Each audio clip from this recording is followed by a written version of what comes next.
personal income tax, and capital gains tax rates.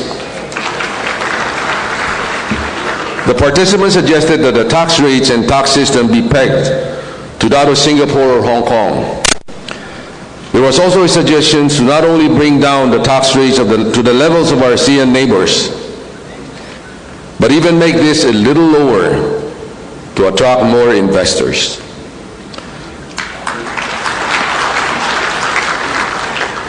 Recommendation also included the simplification of tax system, particularly for the micro, small, and medium enterprises, to reduce the cost of compliance, to promote voluntary compliance, and to increase collection. I'm sure Mr. Sonny Dominguez likes to hear this, increase collection. To fill in the deficit that will be left by the reduced tax rates, participants suggested increasing excise taxes by expanding the definition of luxury goods, among others. The second recommendations: implementations of national ID system for improved targeting of social services. Participants identified the pressing needs to institute a national ID system that would allow government agencies to provide more targeted social services and prevent double counting or leakage. It will also allow informal settlers to be properly identified. Enabling targeted interventions support mechanisms such as improved access to health, food, education, and shelter programs. The system can also enhance peace and order efforts. Third, automation and streamlining of business permits and licensing systems to reduce bottlenecks in land titling, to ease and improve the cost of doing business, and eliminate windows of corruption. Participants expressed the need to improve our ease of doing business agenda. As I said earlier, streamlining and automating process were possible, both at the local and national levels. They recommended that we expand the single window concept, discovering ways of limiting human discretion to reduce the opportunity for corruption. Participants also identified the need to consider extending the validity of various permits and licenses, as well as the use of negative confirmation for government's approval. In other words, automatic approval after a certain period of time, non-action by the concerned agencies. Clear service level agreements are recommended to be established along with a performance-based mechanism to induce fast turnaround time within the bureaucracy. For land titling, efforts can be pursued to shorten the processing period, possibly pursuing a centralized strategy and reducing the number of agencies involved. Fourth, the improvement of the internet and telecommunication services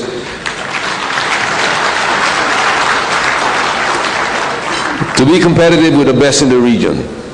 There is a need to improve internet and telecommunication services to be competitive with the best in the region.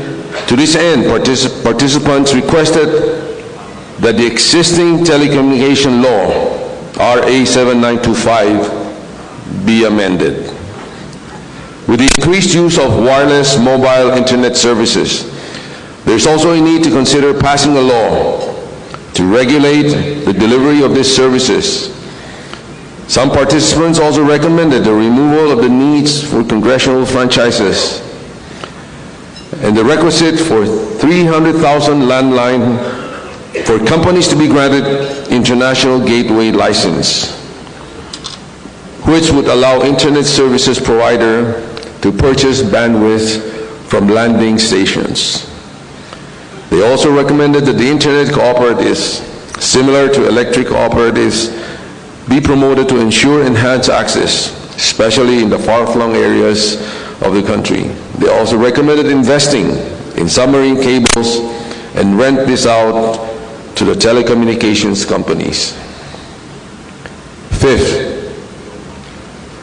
delivery of support systems or services to farmers and fishermen, such as financing, incentives, technology, irrigation, post-harvest facilities, farm-to-market roads, improve logistic and integration of the supply chain to fully develop the potential of the agricultural industry and to develop rural areas and the countryside.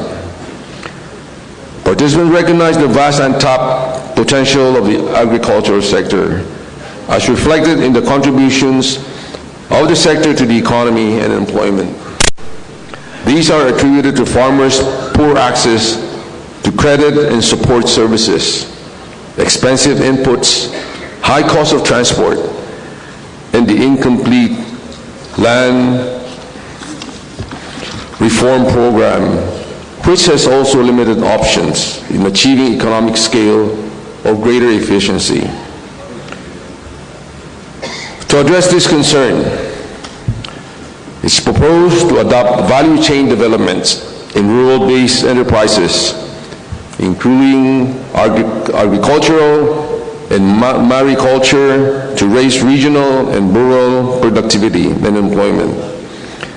They also propose to provide a support system to the agriculture sector through financing, government guarantees to farmer loans, microinsurance, technology, institute ICT solutions to link farmers to institutional buyers through good agricultural practices or GAP, and logistic farm-to-market road infrastructure.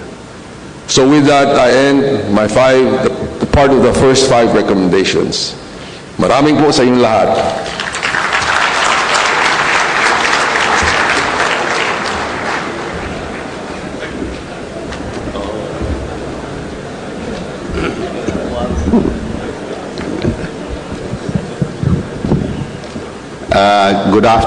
Good afternoon, everyone. Mr. President-elect, members of the Cabinet, and my fellow businessmen and the